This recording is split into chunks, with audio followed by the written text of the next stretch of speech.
हाँ जय, आप स्टार्ट कर सकते हैं।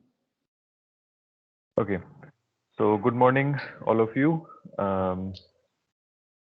सबसे पहले मतलब एज ए हमारा जो टॉपिक है मेक इन इंडिया, तो मैं सबसे पहले व्यूज जानना चाहता हूँ कि हम उसके बारे में कैसे जानते हैं। कोई स्टूडेंट हैं जो बताना चाहेंगे कि मेन अभी हम किस चीज पे डिस्कस कर रहे हैं, या फिर हमारे पास मेक इन इंडिया के नाम से क्या क्लिक होता है।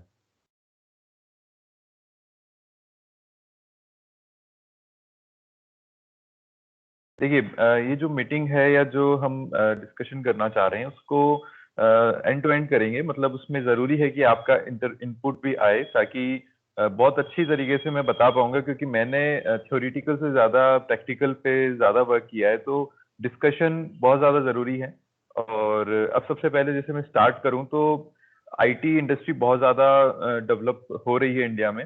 आउट ऑफ इंडिया भी उतना ही स्कोप है जितना इंडिया में है, बट हमारे पास सबसे अच्छा एडवांटेज ये है कि हम कंपेयर कर पा रहे हैं। तो बेसिकली जैसे मैं मेरी स्टार्टिंग बताता हूँ कि मैंने कहाँ से स्टार्ट किया।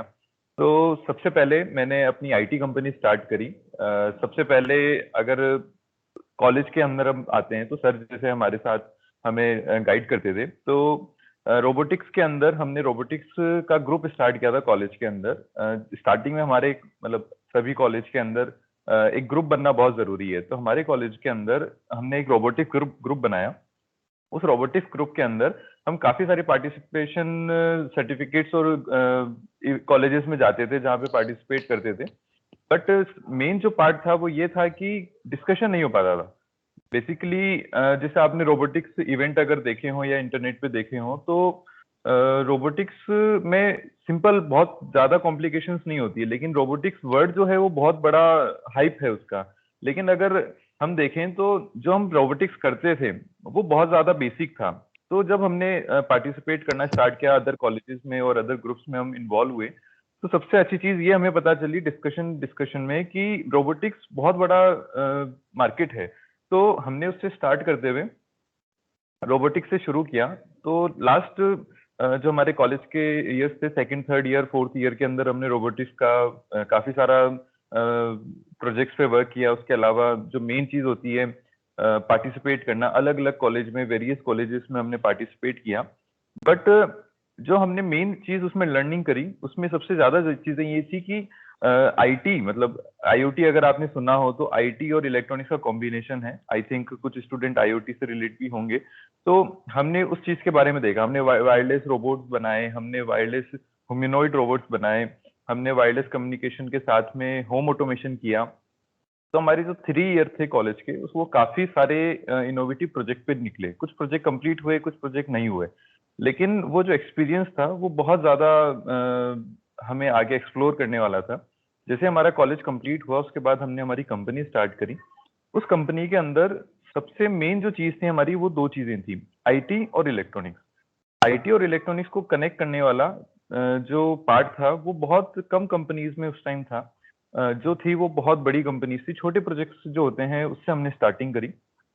तो बेसिकली आईटी के अंदर हम क्या करते थे, पहले हम सर्वर डेटाबेस इस पे काम करते थे। फिर हमने आईटी के अंदर website development, application development, graphic designing, ये भी चीजें स्टार्ट करी। लेकिन उस टाइम भी ऐसा था कि जैसे हमें यहाँ से रिस्पॉन्स अच्छा मिल रहा था।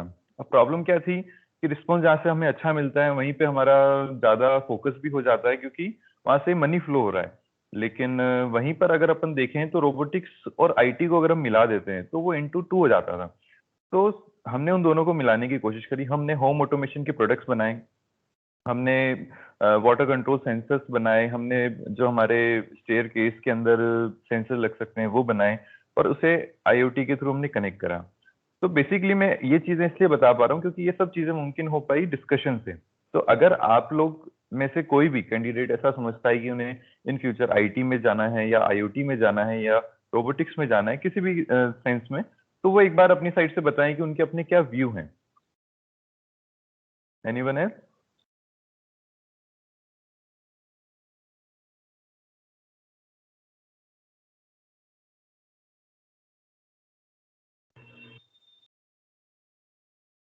हेलो?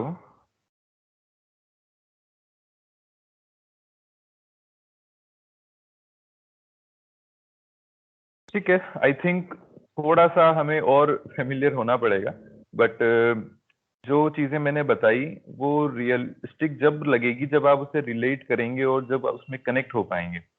तो बेसिकली हम और चीजों पे बात करें, हमने जैसे कुछ प्रोजेक्ट के मैं डिस्कशन करना चाहूंगा। हमने ड्राइवरलेस कार प्रोजेक्ट के ऊपर वर्क करना स्टार्ट किया था, जो नहीं कंप्लीट हो पाया, लेकिन उससे हमें जो चीजें समझ आई वो मैं आपको शेयर करना चाहूंगा कि ड्राइवरलेस कार इंडिया में बहुत कम जगह इस बारे में डिस्कशन भी होता है, मतलब डिस्कशन भी बहुत कम जगह होता है, मतलब कि बहुत बड़ा प्रोजेक्ट था हमारे लिए।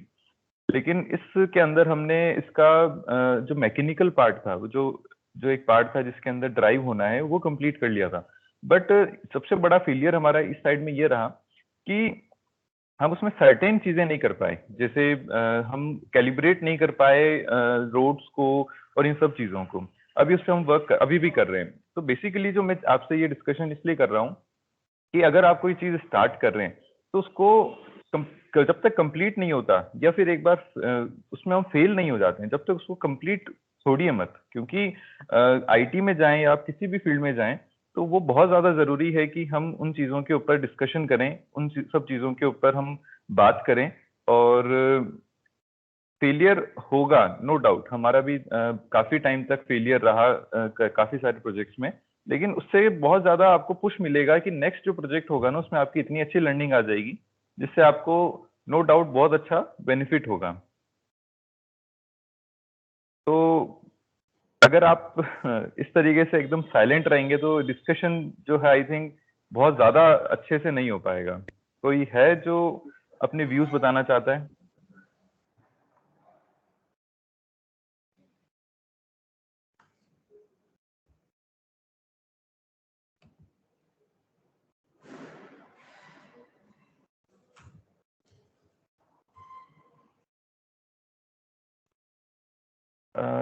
अनम्यूट करके बोलिए आप।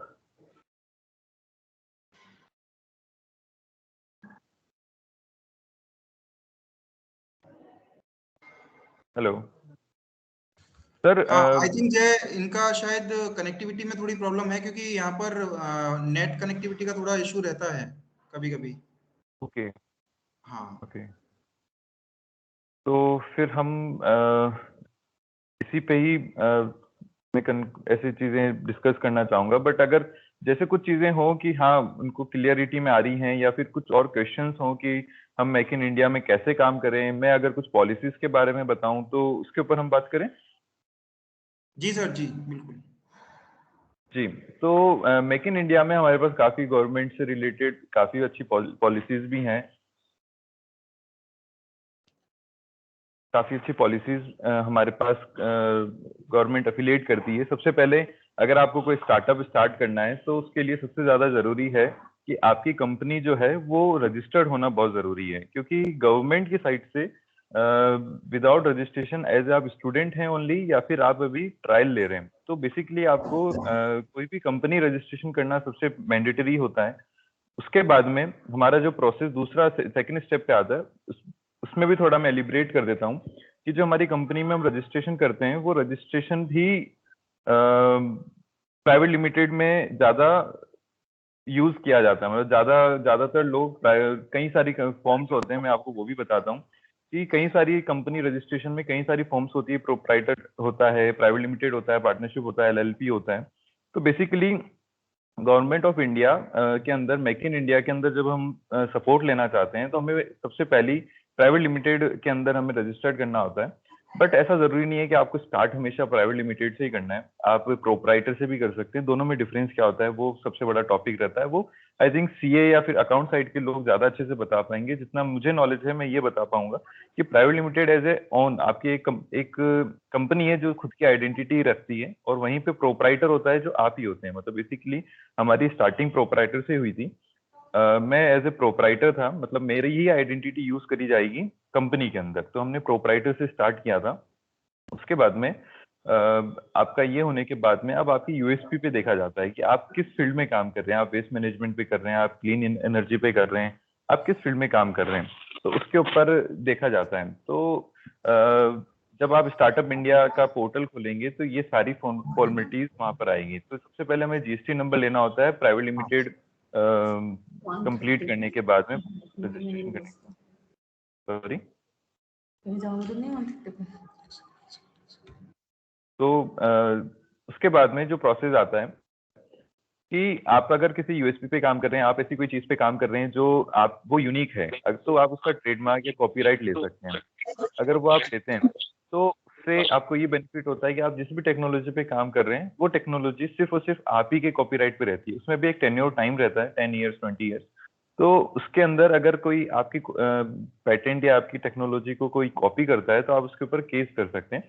तो बेसिकली अगर मान लीजिए अपन कुछ एग्जांपल रिलेट करके बताते हैं कि जैसे आपने कोई सॉफ्टवेयर कंप्लीट किया या फिर आपने कोई मशीन बनाई है, उस मशीन का कुछ यूज है या कुछ प्रॉब्लम सोल्यूशन है उसके थ्रू, तो उसका अगर आप पेटेंट ले लेते हैं तो आपकी वो इंटेलेक्चुअल प्रॉपर्टी हो गई है। अब उसके बाद में सिर्फ आप ही उसके मैन्युफैक्चरर या आप ही उसके परमिशन होल्डर हैं, जो आप किसी भी पर्सन को वो अलाउ करेंगे कि हाँ आप ये चीज स्टार्ट कर सकते हैं। तो ये चीज हो गई। उसके बाद में अगर आपके पास कोई यूनिक आइडिया नहीं है, बेसिकली हर आइडिया यूनिक नहीं होता है। ये हर पेटेंट का प्रोसेस क्या होता है? सॉरी, आप वापस बोलिए। सर ये पेटेंट का जो प्रोसेस होता है किसी भी प्रोजेक्ट को, पेटेंट का प्रोसेस आगे क्या बोला आपने?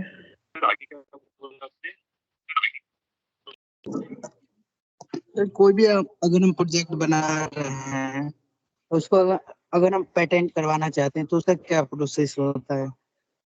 देखिए, इंटेलेक्चुअल प्रॉपर्टी अगर आप गूगल पे सर्च करेंगे तो वहां पे आपको वैसे तो वेबसाइट मिल जाएगी। बेसिक फॉर्मेलिटीज क्या होती हैं कि आपने जो चीज बनाई है उसकी ड्राइंग्स, और अगर वो फिजिकल है तो अगर उसकी तो ड्राइंग्स, और उसके बारे में पूरा फॉलोअप की ओवरव्यू क्या है कि आपने वो प्रोजेक्ट क्यों बनाया है, क्या काम करता है और उसमें क्या क्या चीजें आप कर रहे हैं, क्या यूएसपी है। अगर उसमें भी एक लिमिटेशंस होती हैं, जैसे मान लीजिए आपने कोई चीज बना ली और हो सकता है आपको नॉलेज ना हो कि वही सेम चीज किसी और ने भी बनाई है।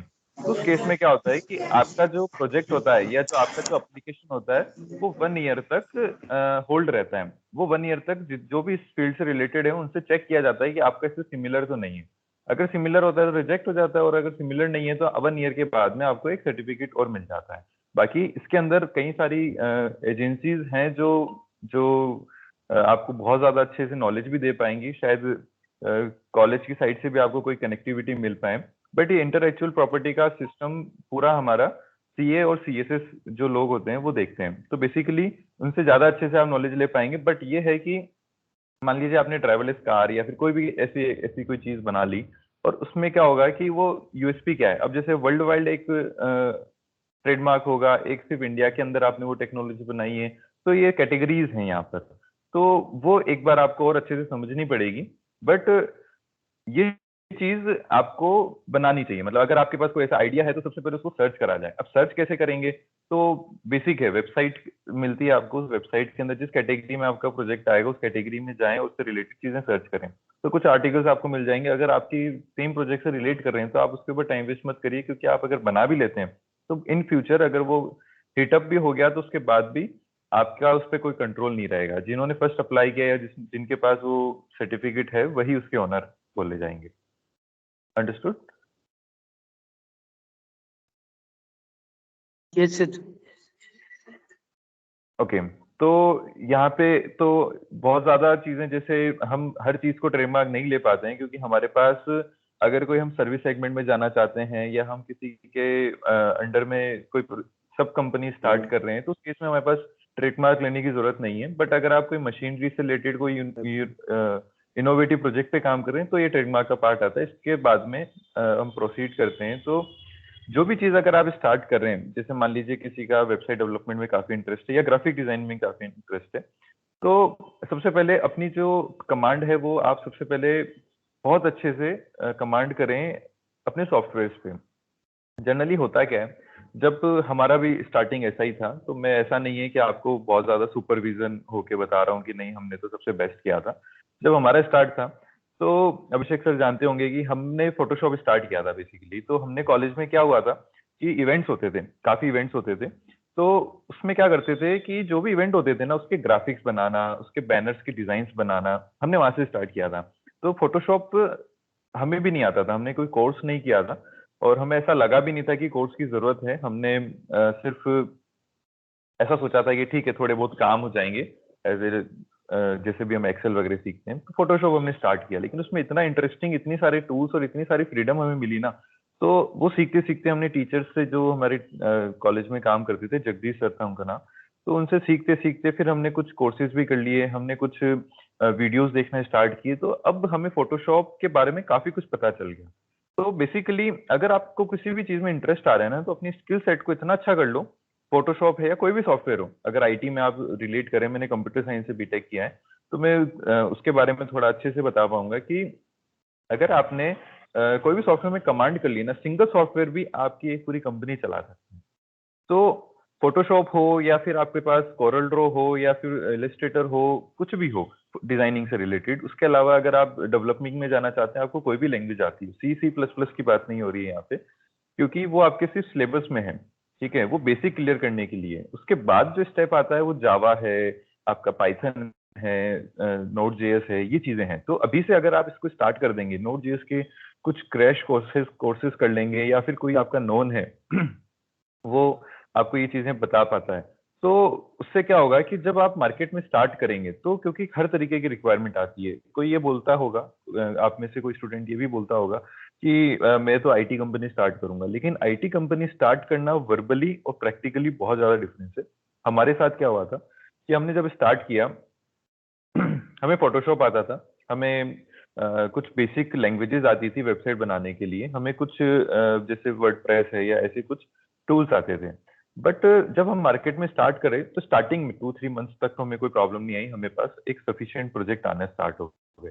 लेकिन उसके बाद में जो हुआ वो सरप्राइजिंग ये था कि जैसे जैसे हमारा कनेक्शन बढ़ता गया, हमारी कनेक्टिविटी बहुत ज्यादा वाइल्ड हो गई, तो उस केस में हमारे पास ऐसे प्रोजेक्ट आने लगे, जैसे नोड जेएस के ऊपर या फिर पाइथन के ऊपर हमें ये एल्गोरिथम चाहिए, या ये एप्लीकेशन हमें इस पे बनाना है, रिएक्ट पे बनाना है। तो लैंग्वेजेस की कोई कमी नहीं है, ठीक है, हर हर साल कोई ना कोई नई टेक्नोलॉजी या लैंग्वेज लॉन्च हो जाती है। बेसिक ये है कि हमने उस टाइम पे क्या गलती करी कि हम हर लैंग्वेज में जाना चाहने लगे कि नहीं यार, इसका कोई प्रोजेक्ट आया है तो नहीं, ये भी सीखते हैं, ये भी बनाते हैं, फिर किसी का आया तो ये भी बनाते हैं। ये लर्निंग अच्छी है, बट हम हमारा जो पाथ है ना, वो इतना वाइड वाइड हो गया। मान लीजिए हमारे पास 20 लैंग्वेजेस हैं, और 20 लैंग्वेजेस के अगर किसी एक टाइम पे 15 या 17 लैंग्वेज के एक टाइम पे अगर प्रोजेक्ट आ जाते हैं, तो सोचिए हम कितना पैक्ड हो गए हैं। मतलब हमारे पास कोई भी नए प्रोजेक्ट पे बात करने के लिए टाइम नहीं है। उसके अलावा जो प्रोजेक्ट चल रहे हैं उसमें क्लैशेस हो रहे हैं। तो मेरा ये बताने का रीजन ये है कि अगर आप किसी टेक्नोलॉजी में प्रो हो जाते हैं, बेसिक से स्टार्ट होगा, फिर इंटरमीडिएट होगा, फिर प्रो होगा, अगर प्रो हो जाते हैं ना, तो सिंगल लैंग्वेज या सिंगल सॉफ्टवेयर पे भी आप कंपनी स्टार्ट कर सकते हैं। ये एक मेन चीज हमें बहुत टाइम बाद समझ आई थी। तो खुद के भी सॉफ्टवेयर बनाने, अभी मैं 4 स्टार्टअप पे काम कर रहा हूँ, जिसमें से एक है स्कैन, इन स्कैन नाम है उसका। तो अभी वो टेस्टिंग पीरियड में चल रहा है। तो उसके अंदर हमने क्या चीज बनाई है कि किसी भी रेस्टोरेंट या किसी भी थिएटर या फिर किसी भी होटल या किसी भी मैनेजमेंट साइट से, वहां पे हमें हर एक सीट पे क्यूआर कोड लगा दिया। उस क्यूआर कोड से स्कैन करके आप कुछ भी ऑर्डर कर सकते हैं। बेसिकली ये चीज अवेलेबल है, ऐसा नहीं है, ऐसा है मतलब कि अवेलेबल है। बट हमने क्या सोल्यूशन निकाला है कि अगर आप कहीं पर हैं, मान लीजिए आप सिनेमा हॉल के अंदर हैं, तो आपको कुछ ऑर्डर करना है, तो आपके साथ एक प्रॉब्लम है कि आप हर सीट पे जिस भी सीट पे बैठे हैं, आपको उठ के वहां से जाना पड़ेगा, या फिर आप कॉर्नर पे हैं तो जरूर आपका घूमता हुआ पर्सन जो है वो ऑर्डर ले लेगा, पर हर सीट पे वो पॉसिबल नहीं है। तो हम क्या कर रहे हैं, हर सीट के पीछे क्यूआर कोड लगा रहे हैं। तो उस क्यूआर कोड से क्या होगा कि किसी को भी कुछ भी ऑर्डर करना है, तो क्यूआर कोड स्कैन करती है, वेबसाइट ओपन हो जाएगा, और वो सारी आइटम सेलेक्ट कर सकता है, ऑर्डर कर सकता है। ऑर्डर करने के बाद वो पर्सन फिर ऐसे कंफर्मेशन के लिए आ सकता है, या अगर पेमेंट हो गया है तो वो ऑर्डर लेके आ सकता है। तो ये पूरा प्रोसेस हमने बनाया है, काफी और भी इसकी स्टेप्स हैं। तो इससे क्या हुआ कि ये एक बहुत सेपरेट नीश हो गया। हमने अभी तक ये चीज नहीं देखी है। तो हमने ये जरूर देखा है कि किसी रेस्टोरेंट के अंदर कोई क्यूआर कोड टेबल पे लगा, उसको स्कैन करके हमने ऑर्डर कर दिया, लेकिन ये थोड़ा सा यूनिक हो रहा है, मतलब एक नीश हो गया। तो ऐसा जरूरी नहीं है कि आपका हमेशा आइडिया यूनिक ही होना चाहिए। आपका आइडिया एक यूनिक जगह भी हो सकता है, सेम आइडिया यूनिक जगह भी हो जा सकता है। सबसे पहले हमने ट्राई किया था रेस्टोरेंट कैफे के लिए, फिर उसके बाद में हम इसको टॉकीज हुए, हॉस्पिटलिटी जगह हुई, जैसे होटल्स एंड ऑल थिंग। तो वहां पे हमने ये चीज फिट करी, तो ये बहुत अच्छे से फिट हो रही है। तो बेसिकली मेरा बताने का ये पर्पस था कि अगर आपके पास कोई आइडिया है और अगर वो यूज हो रहा है कहीं पे तो वो कोई प्रॉब्लम नहीं है। मतलब ऐसा नहीं है कि एक आइडिया पे एक ही कंपनी काम करेगी, मल्टीपल कंपनीज काम करती हैं, तो वो वाली आपकी बहुत बड़ी दिक्कत नहीं है। मेन दिक्कत है आप उसको इम्प्लीमेंट कहाँ कर रहे हो और कैसे कर रहे हैं, उसके ऊपर आपको फोकस करना है और उसको उस नीश के अंदर समझना है कि ये यहाँ पे पॉसिबल है भी या नहीं। तो वो चीज आपको जानना जरूरी है कि यहाँ पे किसी ने कुछ रिलेट करा, अगर किसी के माइंड में कुछ ऐसा चल रहा है तो वो बताएं, मैं आपको उससे रिलेटेड। और सबसे अच्छी चीज मैं आपको ये बताऊं, मैं कॉलेज में था तब मैं ये समझता था कि अगर मैं मेरे किसी आइडिया को शेयर करूंगा तो वो कॉपी हो जाएगा या फिर वो कोई चुरा लेगा। सबसे मेन चीज मैं आपको बताऊं कि किसी भी आइडिया को चोरी नहीं किया जा सकता, ठीक है। कॉपी जरूर किया जा सकता है। प्रॉब्लम क्या है कि हम उसकी वजह से डिस्कशन नहीं करते हैं, उस डिस्कशन के लैक ऑफ डिस्कशन की वजह से उस आइडिया को हम अपने ही साइड रखते हैं और हमेशा उसी के सोचते हैं कि यार मेरे पास तो एक ऐसा मिलियन डॉलर आइडिया है जो जो किसी के पास नहीं है। लेकिन कुछ टाइम बाद में आपको ऐसा रिलेट होना स्टार्ट हो जाता है कि ये आइडिया तो यहाँ पे है, मतलब कि वो आइडिया कहीं आपको दिख गया कि यार यहाँ पे ये आइडिया यूज हो रहा है। तो सबसे मेन चीज है कि अगर आप आइडिया शेयर करेंगे या डिस्कस करेंगे उस आइडिया के ऊपर, ओपन डिस्कशन करेंगे कि कोई भी पर्सन है जो मुझसे एक बार डिस्कस करे या उसको अपना आइडिया बताया, तो उससे क्या होगा कि आपको उसके व्यूज पता चलना स्टार्ट करेंगे। अगर वो कंज्यूमर बेस है तो कंज्यूमर के अंदर आपको व्यूज पता चल जाएंगे कि कस्टमर को क्या चाहिए होता है या उसका क्या प्रॉब्लम होता है। तो ये सबसे ज्यादा जरूरी है डिस्कशन करना। अगर आप अपने टीचर्स, फ्रेंड्स या किसी से भी कर सकते हैं, आज हम इस मीटिंग में आए तो आपको डिस्कशन करना चाहिए। उससे बहुत ज्यादा आपको समझ आएगा कि मेरे व्यूज, क्योंकि हर जगह ये होता है कि एक एक एक्सपीरियंस मैटर करता है। तो एक्सपीरियंस इसलिए मैटर करता है क्योंकि हमने कई सारी स्टेप्स देखी हैं। तो जो हमारे टीचर्स हैं इनसे भी आप डिस्कस करें, जो इस फील्ड के स्टार्टअप कर चुके हैं उनसे डिस्कस करें। सबसे अच्छी चीज मैं आपको बताऊं, किसी भी स्टार्टअप को अगर आप देखते हैं या फॉलो करते हैं तो उनके फाउंडर मेंबर्स या सीईओ मेंबर्स या मैनेजमेंट मेंबर्स से आप इजीली कनेक्ट हो सकते हैं लिंक्डइन के थ्रू। आप ऐसा सोचें कि नहीं हमें तो अ, कोई अपॉर्चुनिटी ही नहीं मिल रही, हमें कोई सुनता नहीं है, इस टाइप की बात, तो ऐसा नहीं है। आप ट्राई नहीं कर रहे हैं, आपको ट्राई तो करना है। अगर आप लिंक्डइन पे अपना प्रोफाइल स्ट्रॉन्ग करते हैं या एक बार कनेक्ट होते हैं और किसी भी पर्सन को कनेक्शन रिक्वेस्ट, सिर्फ आप कनेक्शन रिक्वेस्ट मत भेजो, उसके साथ में एक मैसेज भी भेजो कि आपको क्या बात करनी है। क्योंकि अगर मैं कोई कनेक्शन रिक्वेस्ट आती है मेरे पास, मैं उसे एक्सेप्ट कर लेता हूँ या रिजेक्ट कर लेता हूँ। लेकिन अगर उसमें मैसेज आता है ना, मैं उस मैसेज को पढ़ता हूँ। तो उस मैसेज में अगर मुझे लगता है कि नहीं इसको सच में मेरी कोई गाइडेंस चाहिए या फिर मेरी कोई बात इससे करनी है, तो उस केस में बहुत ज्यादा पॉसिबिलिटी हो जाती है उस कनेक्शन रिक्वेस्ट को एक्सेप्ट करना। और सबसे अच्छी चीज है वो डिस्कशन स्टार्ट हो जाता है। तो सबसे पहले ऐसा नहीं है कि आप किसी से भी बात नहीं कर सकते। आप, जब से हमारा सोशल मीडिया स्टार्ट हुआ है ना, जब से हम इतने ओपन हो चुके हैं कि हम किसी से भी बात कर सकते हैं। तो अगर और भी कोई मेंबर हैं, जैसे पहले किसने इंटेलेक्चुअल प्रॉपर्टी के बारे में पूछा, वैसा ही कोई अगर कोई पूछना चाहता है वो पूछें। वो आईटी से रिलेट हो सकता है, वो रोबोटिक्स से रिलेट हो सकता है, वो इलेक्ट्रॉनिक्स से रिलेट हो सकता है, आईओटी से रिलेट हो सकता है।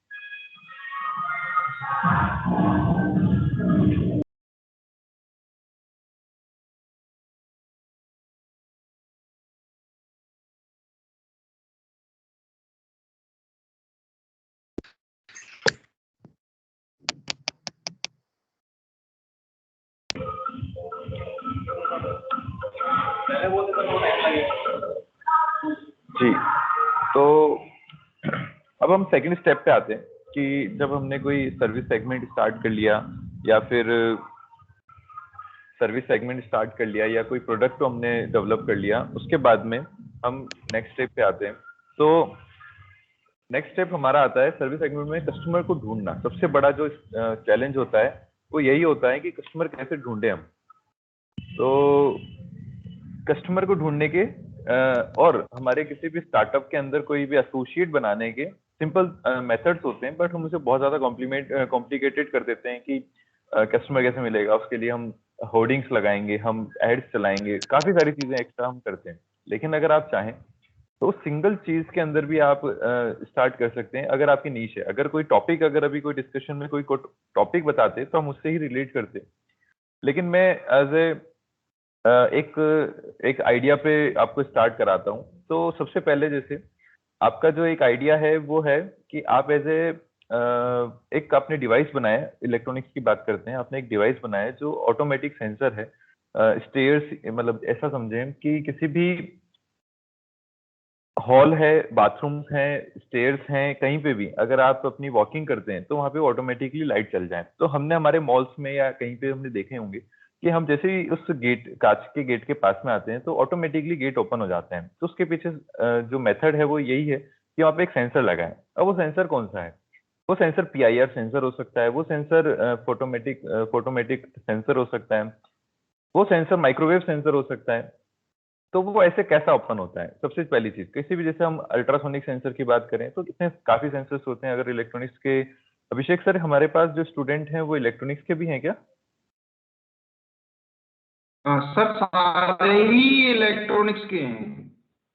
अच्छा, सारे ही इलेक्ट्रॉनिक्स के हैं।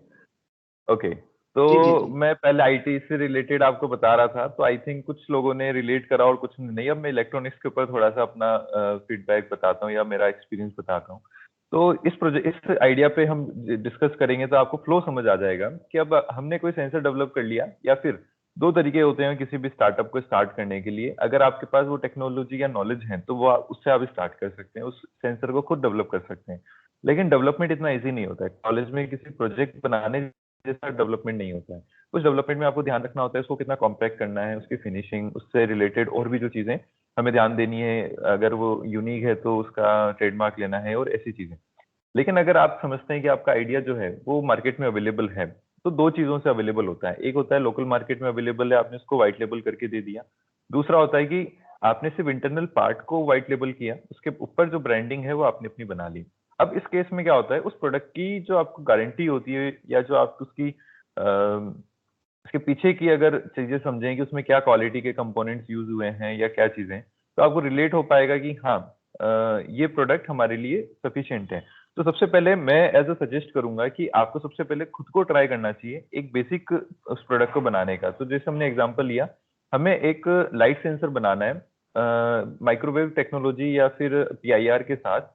जो पीआईआर सेंसर आई थिंक सब समझते होंगे, तो पीआईआर मैं उसको बोलूंगा। तो पीआईआर सेंसर्स के साथ बनाना है तो उसको सबसे पहले हमने, अगर जीरो पीसीबी या ब्रेडबोर्ड पे आप फेमिलियर हैं तो उससे बनाए, नहीं तो डायरेक्टली आप पीसीबी प्रिंट करके भी बना सकते हैं। तो अगर आपने कोई ऐसा सेंसर बनाया, वो हो सकता है अभी फर्स्ट स्टेज में बीटा वर्जन पे वो थोड़ा बड़ा है, कॉम्पैक्ट नहीं है, कि केसिंग नहीं है, उसके ऊपर सिर्फ सेंसर, सोल्डरिंग और वायर्स और कंपोनेंट्स दिख रहे हैं, तो कोई बात नहीं, उसको आप टेस्टिंग करें। किसी भी आइडिया को स्टार्ट होने में और एंड होने में, या फिर मैं ये कहूँ कि स्टार्ट होने से, टेस्टिंग से स्टार्ट होने में थोड़ा सा टाइम देना जरूरी है। इनिशियली मेरा भी सबसे बड़ा मिस्टेक यही था कि हम क्या करते थे, कोई कुछ चीज बनाई और उसको 5-6 दिन टेस्टिंग करते थे, उसके बाद में उसको पैकिंग करके हम उसको सेल करना स्टार्ट करते थे। लेकिन उससे हमारे पास जब 1-2 महीने बाद में वापस रिटर्न्स आना स्टार्ट हो गए, तब हमें ये चीज समझ आई कि हमें कम से कम 6 मंथ तक वो चीजें टेस्टिंग करनी चाहिए थी। हमें वहां पे लॉस हुआ। वही मैं शेयर करूंगा आपको कि आपको अगर कोई भी चीज बनानी है, जैसे ये सेंसर हम बना रहे हैं, तो इसको आपको 2 महीने तक टेस्ट करना है। अलग अलग कंडीशन, वेदर कंडीशन हो सकती है, अपने वोल्टेज से रिलेटेड कंडीशन हो सकती है, अलग अलग वेदर में आप उसको टेस्ट करें। तो उससे क्या होगा कि आपके फर्स्ट प्रोडक्ट के अंदर, क्योंकि स्टार्टिंग में अगर हम कोई भी प्रोडक्ट बना रहे हैं तो सिंगल प्रोडक्ट की तो हम कोई कॉस्टिंग काउंट ही नहीं करते कि उस प्रोडक्ट को बनाने में हो सकता है हमारे सिर्फ कंपोनेंट हमारी जेब से लगे हो, कि जेब से हमने खरीद के लेकर आए हो। उसके अलावा हमारा जो टाइम है, हमारा जो उसके अंदर एक्सपेरिमेंटल चीजें हैं, वो चीजें हम काउंट नहीं करते हैं। लेकिन उसको अगर आप काउंट करें तो उससे आपको वैल्यू समझ आ पाएगी कि कॉस्टिंग कैसे डिसाइड करा जाए प्रोडक्ट की। तो अब मान लीजिए आपने एक प्रोडक्ट बनाया, उसको 10 दिन में आप कंप्लीट कर लिया। 10 दिन में टेस्टिंग, जो इंटरनली टेस्टिंग है, सर्किट के अंदर कुछ चेंजेस करना रिलेटेड, वो 10 दिन में कंप्लीट कर लिया। उस 10 दिन के बाद में आपको फाइनल प्रोडक्ट को रियल स्टेज पे लगाना है। ये नहीं कि आप उसने टेबल पे रखा और आप उसके सामने एक दो बार घूमे, लाइट चालू हो गई तो हमारा प्रोडक्ट एकदम बढ़िया है, ऐसा नहीं है। वो प्रोडक्ट आपको उस एंगल पे लगाना है जिस एंगल पे कस्टमर लगाएगा। तो मान लीजिए आप अपने घर को ही ये ट्राई कर सकते हैं। तो घर पे आपने स्टेयर्स के अंदर वो सेंसर लगा लिया। अब रियल कस्टमर कौन है? आपके पेरेंट्स हैं, आपके घर में जो मेंबर्स रहते हैं वो हैं। तो उनको आपको बताना है कि जब भी आप अपनी स्टेयर्स में आओ तो ये लाइट कितनी देर में चलती है या कितनी देर बाद चलती है, वो आपको देखना है। तो अगर वो ये चीज नोटिस करना स्टार्ट करते हैं कि नहीं, फर्स्ट स्टेज पे हमने पैर रखा और लाइट चल जाती है, तो प्रोडक्ट हमारा सही से काम कर रहा है। अगर हो सकता है कि हम आधी सीढ़ियां, आधी स्टेज कंप्लीट कर लेते हैं तब लाइट चलती है, तो मतलब हमारे प्रोडक्ट के अंदर रेंज की प्रॉब्लम है। अब ये जो प्रॉब्लम है ना, ये टेबल पे रख के सेंसर को और उसके सामने आगे पीछे घूमने से नहीं समझ आती। ये समझ आएगी हमें रियल प्लेस पे रखने से। ठीक है, यहाँ पे हमें चीजें समझ आ गई कि हाँ हमने उसमें इम्प्रूवमेंट करके उसको फर्स्ट ईयर पे कैसे रखना है वैसा हमने सेट कर दिया।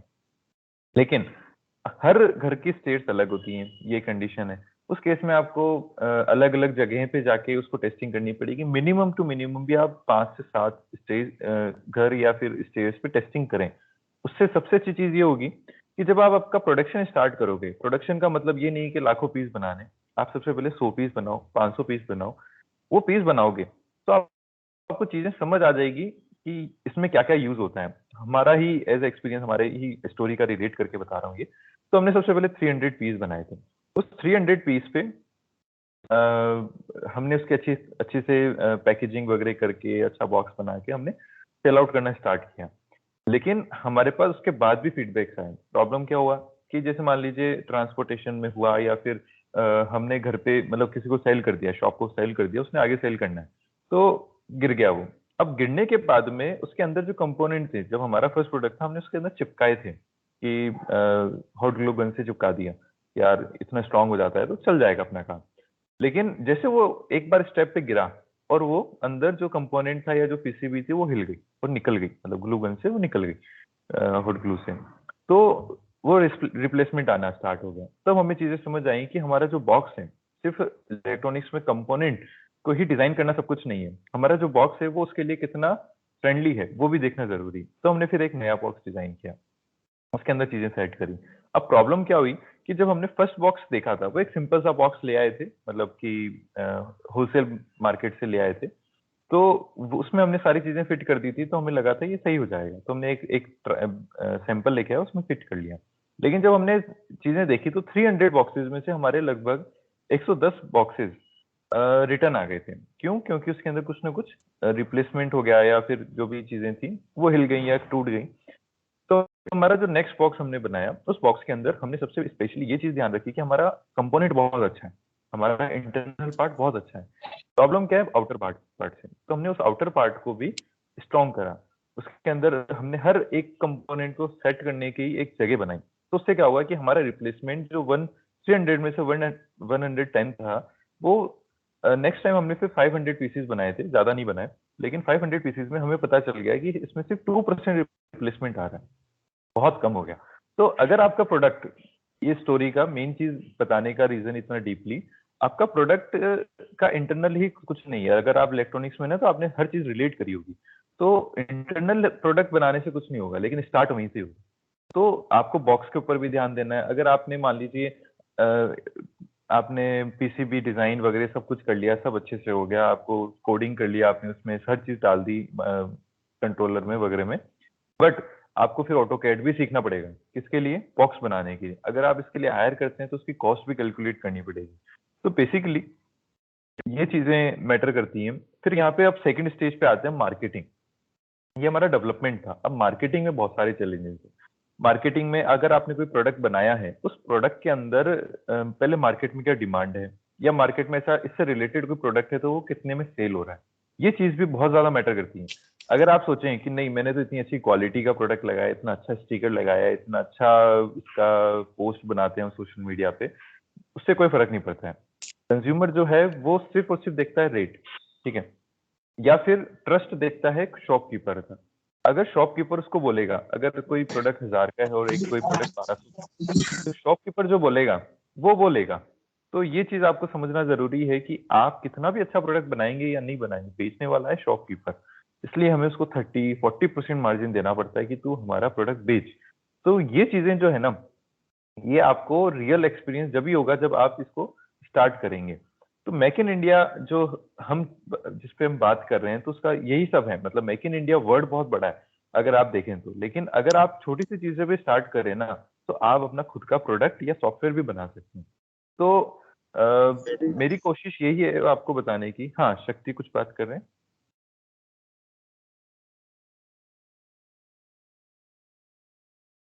शक्ति, अभी आपने अनम्यूट करके कुछ बोला, कुछ रिलेटेड है?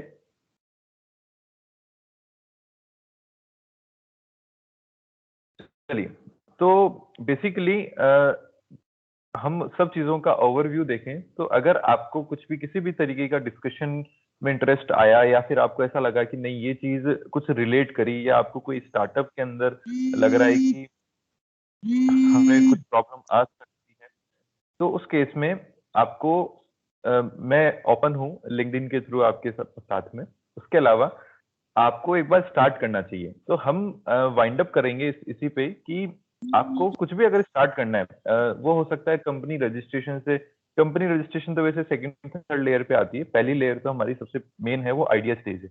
अगर आप आइडिया स्टेज पे अप हो जाते हैं, आपको लगता है कि हाँ आइडिया ये चल सकता है या आपके मार्केट से रिलेट है, तो आप उसको वो स्टार्ट करें। उससे पे आपको बहुत अच्छा फीडबैक अगर मिल जाता है अपने फैमिली फ्रेंड से, तब आप उसको आईटी में जैसे रजिस्ट्रेशन हो गया या सब चीजें बना के फिर प्रोडक्ट में आप जा सकते हैं। अगर आपको लगता है कि नहीं प्रोडक्ट पहले बनाना चाहिए और उसके बाद में हमें वो बनाना चाहिए, तो भी कोई प्रॉब्लम नहीं है। क्योंकि अगर आप प्रोडक्ट टेस्ट नहीं करोगे तो आप समझ कैसे पाओगे कि आपका ये प्रोडक्ट चल भी पाएगा या नहीं। तो आप अगर 15 20 50 पीस भी बना सकते हैं किसी भी चीज से। मैं सिर्फ अभी फिजिकल प्रोडक्ट की बात कर रहा हूँ। अगर आप आईटी में भी जाएंगे तो आईटी में भी आप अगर 2-4 वेब क्लाइंट पकड़ते हैं, क्लाइंट से काम करते हैं, तो उस केस में भी आपको काफी अच्छा फीडबैक मिलेगा, और उस फीडबैक के बेसिस पे आप कोई भी प्रोजेक्ट या कोई भी स्टार्टअप स्टार्ट कर सकते हैं। और इसी के साथ यहीं पे मैं वाइंड अप करना चाहूंगा। जी sir. On behalf of our team, I am thankful to our speaker, Mr. Jay Lakhotia. Your presence and wise words help magnify our cause in the best possible way.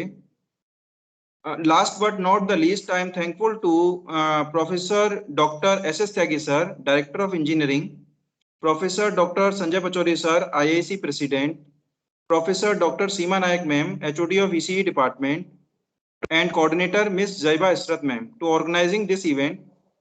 Thank you, Jay. I am very thankful to conduct this event and give your valuable time to us and our students.